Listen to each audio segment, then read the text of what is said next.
Mesdames et messieurs, bonjour et bienvenue sur Médien TV. Le marché à terme, c'est le sujet de Focus Eco. Ce projet attendu voit enfin le jour. Ce marché propose des instruments financiers permettant d'améliorer la liquidité des marchés.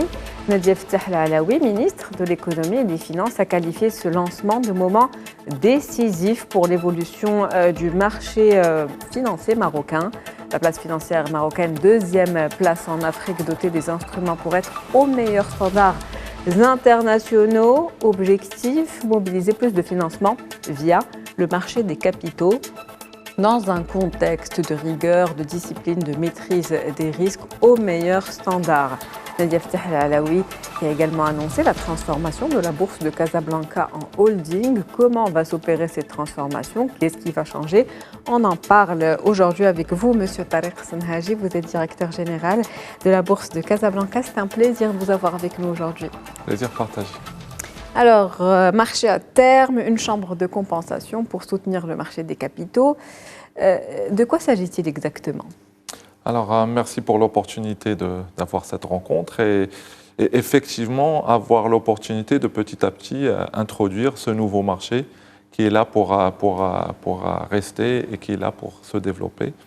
Le marché des dérivés. Et donc le marché des dérivés, comme vous pouvez imaginer, ça interpelle beaucoup le grand public. Il y a, on va dire, des idées là-dessus. Il y a aussi des perceptions peut-être de risques. Et donc voilà, je vais essayer d'être très pédagogue dans notre rencontre aujourd'hui et de nous dire que c'est une première étape pour introduire le paysage marocain à ce marché très puissant. Donc, pour commencer, on va faire très simple. On va prendre un exemple pour que je vous explique pourquoi cette structure duale, d'un côté, une société gestionnaire du marché à terme et de l'autre côté, une chambre de compensation. Donc, prenons un exemple très simple. Nous, les marchés dérivés sont des produits pour enlever l'incertitude. L'incertitude sur le prix et la disponibilité d'une matière ou d'un actif qui vous intéresse. Donc, supposons par exemple que vous êtes un industriel, que vous avez besoin de fuel pour votre consommation industrielle et que vous ne voulez pas avoir d'incertitude l'année prochaine par rapport à ce fuel que vous allez acheter. Donc, vous décidez de fixer les prix aujourd'hui et de faire une transaction avec moi pour vous fournir ce fuel dans un an. Donc, pour juste prendre un exemple, vous voulez acheter 10 millions de fuel dans le futur, vous l'achetez en tenant compte des prix aujourd'hui. Et donc, ça vous permet quand même d'enlever beaucoup d'incertitudes. Cependant, cette transaction va générer une autre grosse inquiétude pour vous. C'est que supposons que le prix des fuel augmente, et donc, de votre côté, vous êtes très très heureuse parce que vous avez réussi à fixer à des prix intéressants et le prix ne fait qu'augmenter. Mais de l'autre côté, ça va générer ce que nous appelons, nous financiers, une exposition potentielle de crédit qui est très importante. Je m'explique. Si le prix du fuel double d'ici un an, techniquement, dans un an, lorsque vous prendrez possession de ce fuel, vous aurez réalisé un joli profit de 10 millions de dirhams. Sauf que plus le prix monte, plus vous vous dites, mais qu'est-ce qui se passe si Tariq ne vient pas livrer ce fuel? Il a quand même beaucoup d'incitations à ne pas me donner ce fuel. Pour deux raisons. La première, c'est que peut-être qu'il va faire faillite et du coup, la transaction disparaîtra.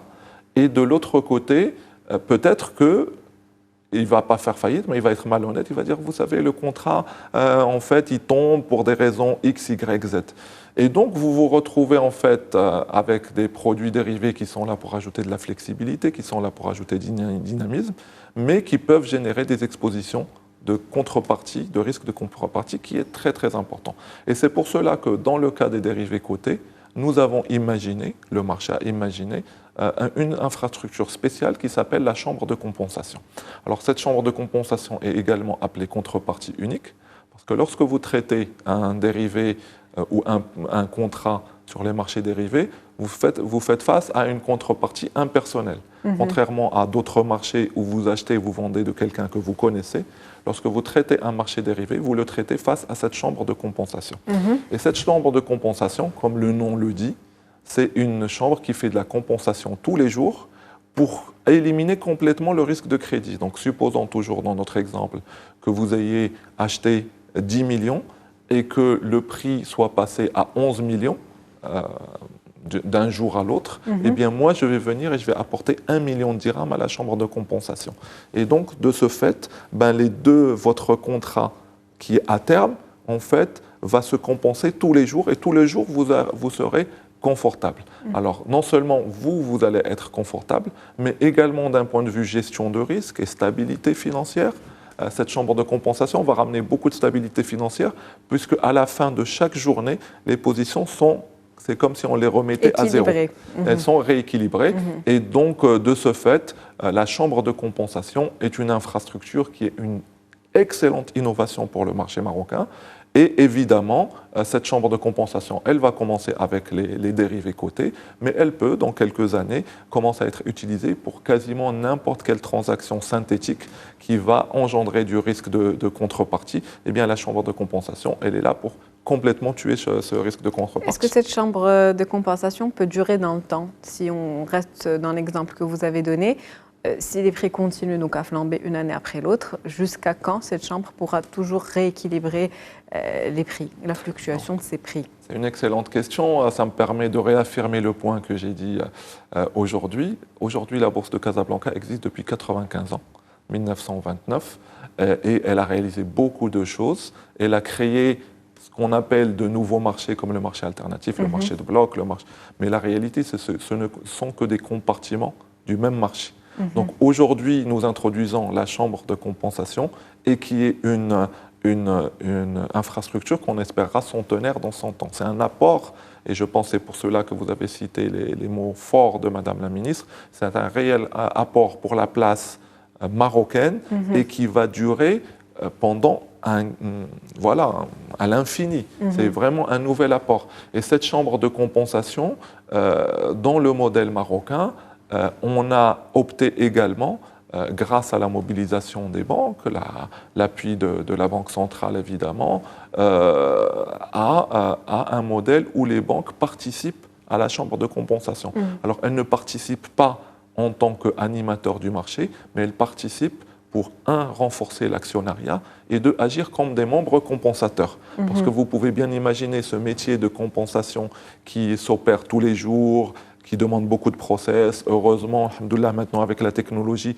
on peut faire beaucoup de belles choses avec la technologie. Eh bien, le client final, il ne rentre pas dans toute cette mécanique. Et nous avons eu l'appui de 11 banques qui sont rentrées dans 49% du capital de la chambre de compensation.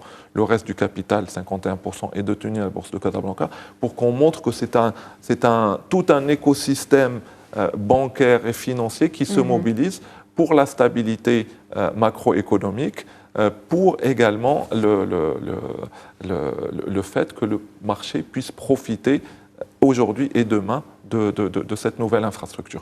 Donc ça, c'est sur la partie crédit, et je pense que probablement ce qui intéresse le plus vous-même et les clients, c'est la partie marché. Que j'aurai le plaisir la partie marché, mais avant cela, si on a le temps. Bien sûr, s'il vous plaît. Ce serait bien, en fait, un moment décisif, comme l'a dit la ministre, donc Nadia Ftah Alaoui, qui a également annoncé cette transformation de la bourse en holding. Comment peut s'opérer cette transformation aujourd'hui? Alors, effectivement, c'est 2 moments historiques qu'on a, et je pense que c'est mon avis. Si on fait le top 5 des plus grands moments de la Bourse de Casablanca sur ses 95 ans, je pense que cette date du 12 novembre va figurer, parce que ce sont 2 décisions qui sont complémentaires et qui sont importantes. Donc la Bourse de Casablanca qui se transforme en groupe boursier, c'est pour réellement accompagner cette nouvelle génération de marché. Et je peux également dire pour accompagner également cette nouvelle ambition du Maroc. Comme vous le savez, il y a une réforme qui reste très très forte dans la tête de tous les opérateurs, c'est la réforme de 1993. Alors il y a eu une étape intermédiaire en 2016 avec d'un côté la démutualisation de la bourse, de l'autre côté la création de l'autorité marocaine des marchés des capitaux, qui effectivement a un leadership particulièrement important sur les marchés des capitaux. Et je pense qu'aujourd'hui, nous voyons le fruit de tout ce travail qui a été fait pas seulement au niveau de la bourse, mais comme vous le savez, on a eu l'occasion d'en parler hier ou avant-hier dans la réunion de l'ASFIM.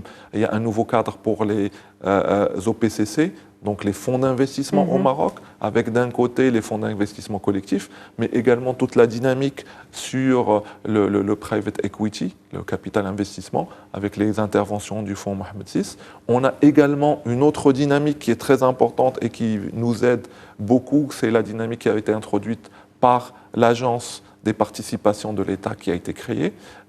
Et je suis sûr que j'oublie plusieurs autres initiatives, mais aujourd'hui, c'est vraiment la génération 2.0 des produits financiers.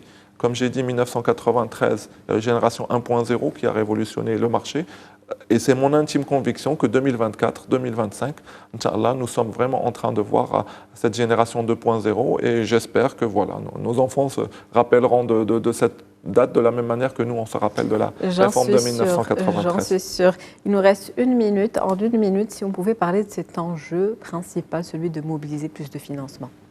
Alors effectivement, je pense que c'est le soubassement de ce que j'ai voulu dire, c'est qu'aujourd'hui le Maroc fait face à des chantiers, fait face à un environnement aussi qui est plus dynamique, qui est aussi plus compliqué, et donc il y a besoin d'outils de financement qui sont flexibles. Et je pense que vous le savez, tout le monde le sait, les outils de financement les plus flexibles, c'est les outils du marché des capitaux. Et donc je suis fermement convaincu qu'avec le leadership de l'autorité, eh bien, les marchés des capitaux vont continuer à contribuer beaucoup plus à l'économie marocaine. Aujourd'hui, ils contribuent beaucoup, mais ce n'est pas forcément perçu par le grand public. La bourse, c'est quand même 50% du PIB. Les fonds d'investissement, c'est 40% du PIB. Donc on parle de 750 milliards, on parle de 670 milliards de dirhams, qui sont les piliers de beaucoup de choses qui se passent dans l'économie marocaine. Aujourd'hui, nous avons un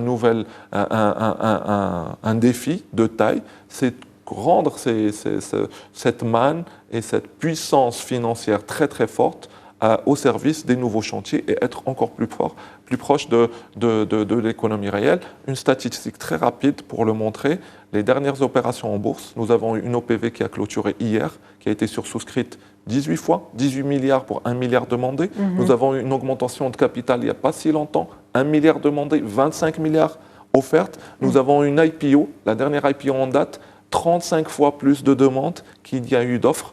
Donc le marché des capitaux est prêt, les capitaux sont là. Maintenant, je dois vous avouer, et je me mets dans cette responsabilité, c'est notre responsabilité à nous tous en tant qu'acteurs économiques, de réfléchir comment bridger le gap entre les besoins d'un côté de l'économie réelle et de l'autre côté toute cette puissance financière. Et grâce à cet nouvel instrument que nous avons pu sortir, cette puissance financière, qu'elle soit encore plus au service des chantiers de l'État. Merci à vous, M. Tariq Senhaji. Je rappelle que vous êtes directeur général de la Bourse de Casablanca. Merci pour toutes ces précisions.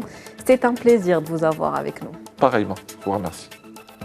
C'est la fin de Focus économique pour aujourd'hui. Merci pour votre fidélité. On se retrouve demain avec un nouvel invité, un nouveau sujet. Merci à vous pour votre fidélité. Très bonne journée.